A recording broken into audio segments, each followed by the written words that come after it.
Been looking at too many creator laptops recently, and so it's time to change the paces again. This time with a gaming laptop from MSI, the GF63 Thin. Is this laptop worth your money? How well does it perform? Are there any drawbacks or things that you should know about before you commit to one? Well, there are quite a number of things to cover, so let's get into it with a deep dive into the MSI GF63 Thin. So let's start off with, what is the MSI GF63 Thin? Who is it for? Well, to that end, I think the answer is pretty simple. It's for people who are looking for an entry-level gaming laptop to play your esports titles and games at a reasonable quality setting with great computing power. I say great computing power because this laptop comes with a Core i7-10750H, which is a 10th gen 6-core 12-thread Comet Lake part, together with an NVIDIA GeForce GTX 1650 Max-Q, a single stick of 8GB DDR4 2666 RAM, expandable via a second slot, a 512GB Kioxia NVMe SSD, an AU Optronics 15-inch IPS display, an Intel AX201 Wi-Fi 6 chip, and a 51Wh battery. Speaking of battery, the power brick is pretty chunky and is rated at 19 volts at 16.15 amperes and weighs in at 570 grams, so it's not that light. I can tell you that keeping the 10750H cool on load is going to be quite a chore, so given the laptop's thickness, I'm curious to see how MSI plans to keep it all cool. With the lid off, we get a good look at how MSI plans to keep it under control, and wow. There's just 3 heat pipes, 2 for the CPU and a single larger one for the GPU. What is also really interesting is how the laptop exhausts air from only the top left corner, and how the space right below the fan doesn't actually have any vents. So yeah, I'm curious to see how this setup performs. Now that we have the back open though, we can see the other things that I talked about, like how there's a second DIMM slot to expand your RAM, and interestingly enough, an empty slot for a 2.5-inch hard drive or SSD, and you get a bracket and some screws in the box to do just that. Onto the ports on the left, you get a barrel charging port, a USB 3.2 Gen 1 Type A port, very nice. On the right, 2 more of those Type A ports, again, very welcome. A Type C port, no Thunderbolt here.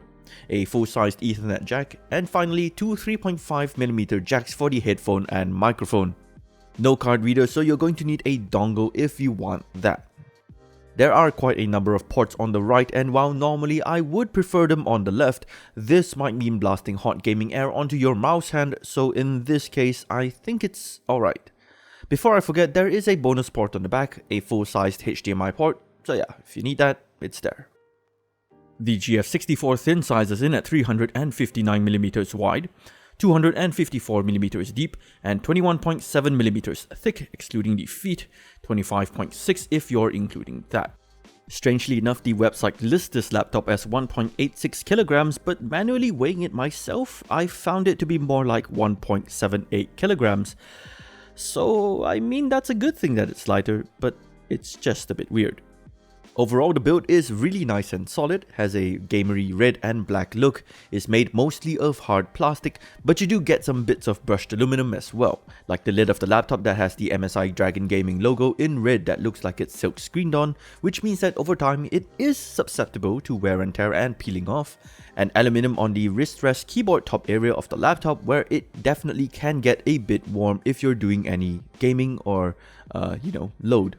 One thing I don't really like about this brushed aluminum finish is that it's extremely prone to dust and oil marks, and honestly, can look pretty disgusting, and for me at least, I found myself wiping down the laptop extremely often. Another thing that I don't really like about the wrist rest area is the edges of the laptop, where it transitions from brushed aluminum to plastic. Not only is there a gap around this lip that easily traps dust particles, but for whatever reason, the plastic edges are really sharp and uncomfortable, and me using this laptop for extended periods of time meant that I got very uncomfortable wrists because the sharp plastic that just pressed into my hands, leaving a line that goes across my wrists. I'll get as to why this is really a shame later. The GF63 breezed through my one-handed opening lid test, and starting at the top, no pun intended, is the webcam that has a white LED that comes on whenever it's in use, which is a nice privacy feature. and yeah, I really like the camera. Like, it's not too bad. I mean, obviously you can see some blown highlights here, but other than that, the image quality is actually pretty good, and the microphone quality is, yeah, it's pretty good as well. And so if you do, a lot of conference calls, a lot of Zoom calls, then this laptop's webcam is pretty good. It won't let you down. Being a budget gaming laptop, unfortunately the display isn't a high refresh part, but rather just a standard 60Hz panel. But at least the display is an IPS panel, though MSI doesn't really divulge too much into its accuracy. Being matte coated means that it doesn't really do very well outdoors, and it not really getting sufficiently bright doesn't really help as well, but surprisingly it does get sufficiently dim, making it suitable for use even in a pitch black dark room. There is an embossed MSI logo below the display. And finally, we get to the keyboard where it is red backlit, and is honestly a really nice typing experience as the keys and keystrokes feel really great and deliberate. There's very little deck flex, but again, the biggest problem that I have with this is really the wrist rest area that cuts into your wrists, just like now as I'm typing this script up. There are function keys to disable the webcam here, and interestingly enough, most of the common functions have been moved to the right of the keyboard, which I guess is pretty good because the function key is here as well and makes one-handed adjustments of settings pretty easy. The touchpad it's alright. It's smooth, it's a bit small, it's got a lip around it, but the one thing that I didn't really like was how the bottom of the touchpad was a bit loose and rattly.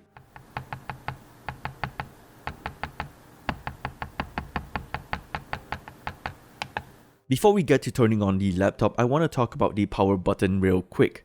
I mean, to me, it's bad enough that it's basically a dust and dirt magnet with its design, and the design looks pretty ugly. But not only that, pressing it is really mushy as well. You can even press the power button and not feel any tactile response from it. And yes, I know, it's a bit nitpicky to complain about a power button, but it just irritates me and I don't like it. We move on to the software of the laptop, and interestingly enough, we find the same creator focus tabs that we saw here on the Prestige by Cyberlink, but we also have the MSI Dragon Gaming Center that is pretty much identical to the Creator Center and MSI App Player, which is really interesting because it's actually an Android environment that is based off BlueStacks in the laptop. What this means is that you can actually access Google Play Store from here and download and play all of your mobile games that you would normally do so on your phone right out of the box. Coming with the standard MSI software bundle also means that it comes bundled with Norton security, and yeah, I don't really like it. It's just irritating with a number of pop-ups. It also comes with Nahimic sound tuning software that I covered before, and the speakers of this laptop are one of the best, if not the best, speakers that I've ever tested on a gaming laptop because they get really loud at 100% and they sound pretty good as well, for laptop speakers.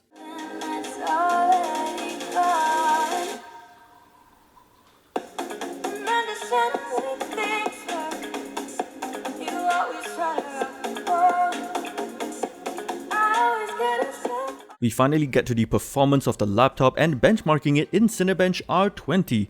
What I found most interesting was how the results of this laptop with its 10750H actually scored lower than that of my 9750H machine in multi-core, but higher in single-core.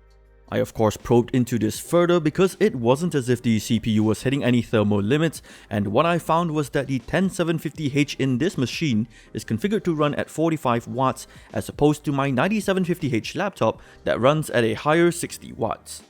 On the other hand, the single core test performs better because this laptop under a single threaded workload is able to boost up much higher than that of my 9750H, with speeds occasionally reaching up to about 4.7 GHz. This of course unfortunately means that in my Blender BMW benchmark, because Blender is a multi-threaded workload, it completed the run at over 30 seconds slower than my 9750H. But of course, the 9750H laptop that I have has an unfair advantage in that it has been liquid metalled, which improved its performance quite substantially. So yeah, video on that coming soon. Better single-threaded performance is exactly what makes it good as a gaming laptop though, because most games favor strong single-core performance, and in Crytek's CryEngine Neon Noir ray tracing benchmark, under the 1080p Ultra settings, it performed really well, scoring about 2926.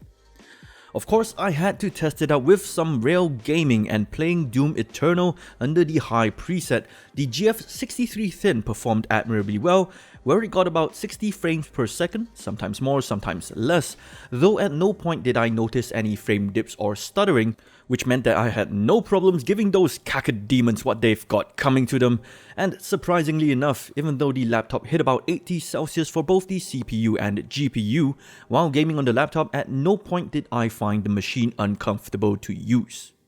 The keyboard area remained comfortable to use during this time, though it's only when you touch the top aluminum area of the keyboard that you really feel the heat coming from the machine, as, well, it gets pretty hot over there. It never thermal throttled throughout, so that's really interesting to see, given that it really only is a 3 heat pipe design and the intake area directly under the fans are blocked. Now, this might be similar as to the reasons why ASUS decided to do the same for their Tough A15 to try and route some of that cool air over the other components to help cool that. Regardless, for what little it is, MSI have done a great job at keeping this laptop cool.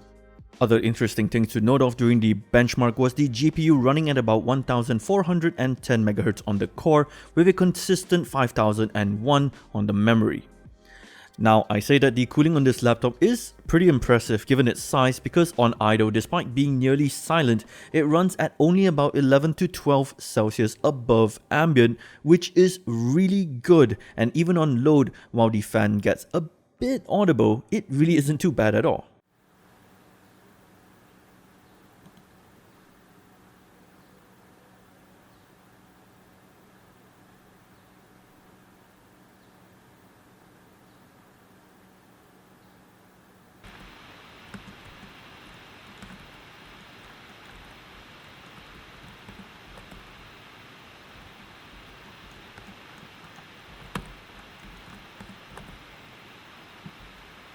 Where it falls a bit flat is in the battery life, where, while it is still one of the longest lasting gaming laptops that I've used, it still doesn't mean much, as it only lasted a little bit shy of 4 hours in my workload of typing this review up in Google Docs while listening to YouTube, which is a definite far cry from MSI's claim of 7 hours.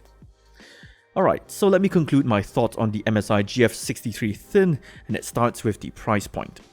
The variant that I have costs 4,300 ringgit, which is about $1,000 US, and at that price, things get a bit competitive.